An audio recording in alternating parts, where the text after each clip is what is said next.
Hi friends, ನಮಸ್ತೆ. ಇವತ್ತು ಒಂದು ಐಫಿ ಫಿಲ್ಟ್ರ್ ಲೈನ್ ಟ್ರಬಲ್ ಬಂದಿತ್ತು. ಅದನ್ನು ಕಂಡಿದ್ದಾದಮೇಲೆ ಪಿನ್ನು ಮತ್ತು ಬೈಂಡಿಂಗ್ ತಗೊಂಡು ಆ ಜಾಗಕ್ಕೆ ಹೋದೋ. ನೋಡಿದ್ರೆ ಪಿನ್ನು ಫುಲ್ಲು ಒಡೆದೋಗಿತ್ತು. ಮೇಲಕ್ಕೆ ಹತ್ತಬೇಕಾದ್ರೆ ಅದೆಲ್ಲ ಉದುರ್ತಾಯಿತ್ತು ಪಿನ್ದು.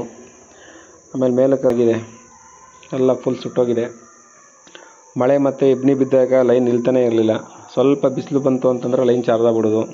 ನಮಗೆ ಇದು ಫಾಲ್ಟ್ ಸಿಗ್ತಾನೆ ಇರಲಿಲ್ಲ. ಇವತ್ತು ಇದ್ಮೇಲೆ ಫೈಂಡ್ ಔಟ್ ಆಯ್ತಿದ್ದು.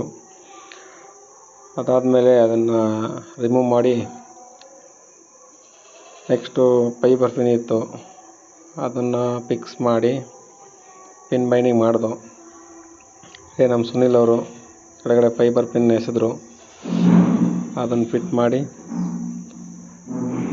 ಹಾಕ್ಬಿಟ್ಟು ಹತ್ತೂರಿನ ಯುವ ನಾಯಕ, ಕೆಚ್ಚೆದ ಇರೋ ಮಹಾನಾಯಕ, ಜನ ಸೇವೆಯಲ್ಲಿ ಕಾಯಕ, ನಂಬಿ ಬಂದರಿವ ನಂಬಿಕೆ, ಅರಿವಿನ ತವಕದಿ ಎಲ್ಲವನ್ನು ಆ ಕಾರಣಕ್ಕೆ ಇರಲಿ ಅನ್ನೋದಾರ ಒಂದು ವೀಡಿಯೋ ಮಾಡೋದು ನೋಡೋಣ ಅಂತ.